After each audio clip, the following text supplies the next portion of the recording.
సొంత చెల్లెలకే వెన్నుపోటు పొడిచిన జగన్ ఢిల్లీలో ఏమని ధర్నా చేస్తారని ఏపీసీసీ చీఫ్ షర్మిల ప్రశ్నించారు. అసెంబ్లీ సమావేశాలు ఎగ్గొట్టేందుకే జగన్ ఢిల్లీకి వెళ్తున్నారని విమర్శించారు. 5 ఏళ్ల పాలనలో ఏపీకి ప్రత్యేక హోదా కోసం ఎన్నిసార్లు ఢిల్లీలో ధర్నా చేశారని నిలదీశారు.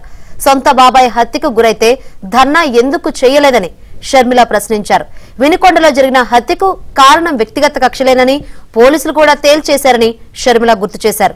ఇది రాజకీయ హత్య ఎలా అవుతుందని నిలదీశారు. మరి జగన్మోహన్ రెడ్డి గారు హత్య రాజకీయాలు చేశారు, గొడ్డలి రాజకీయాలు చేశారు, హత్య చేయించిన వాళ్ళతో భుజాలు రాసుకొని తిరిగారు, సొంత చెల్లెళ్ళకే వెన్నుపోటు పొడిచారు, 5 కోట్ల మంది ఆంధ్ర రాష్ట్ర ప్రజలకు బీజేపీ పార్టీకి ప్రత్యేక హోదాను తాకట్టు పెట్టారు. ఈరోజు జగన్మోహన్ రెడ్డి గారు ఢిల్లీలో ధర్నా చేస్తారా?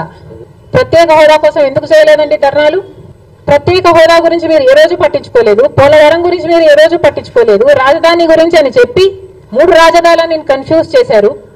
ఆఖరికి కడప స్టీల్ ఫ్యాక్టరీని కూడా మీరు పట్టించుకోలేదు. విశాఖ స్టీలు మన రాష్ట్రానికే తలమానికం అయినా అమ్మేస్తామన్నా కూడా పట్టించుకోలేదు. ఈరోజు మాత్రం ఢిల్లీకి వెళ్ళి ధర్నా చేస్తారట. మీ కార్యకర్తను చంపేస్తే ఢిల్లీకి వెళ్ళి మీరు ధర్నా చేస్తున్నారే, మరి మీ సొంత చిన్నాన్నను చంపేసినప్పుడు మీరు ఢిల్లీలో ఎందుకు ధర్నా చేయలేదు న్యాయం కోసం? జగన్మోహన్ రెడ్డి గారు సమాధానం చెప్పాలి. ఒకవైపు ఇక్కడ అసెంబ్లీ జరుగుతుంది, అసెంబ్లీ జరుగుతున్న సమయంలో మీరు అసెంబ్లీలో ఉండకుండా ఉండే ధైర్యం మీకు లేక ఇలా సాకులు వెతుక్కొని మీరు ఢిల్లీ వెళ్తామంటున్నారే. అంటే అసెంబ్లీలో ఏ బిల్లు ప్రవేశపెట్టినా అది ప్రజలకు వ్యతిరేకమైన అది పాస్ అయిపోవాలనా?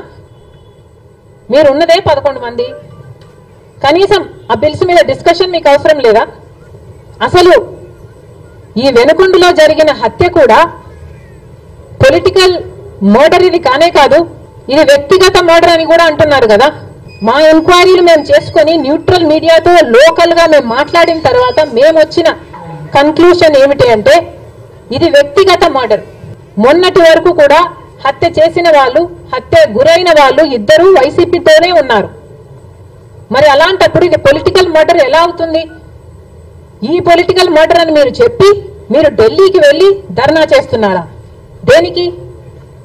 మీ ఉనికి కాపాడుకోవడం.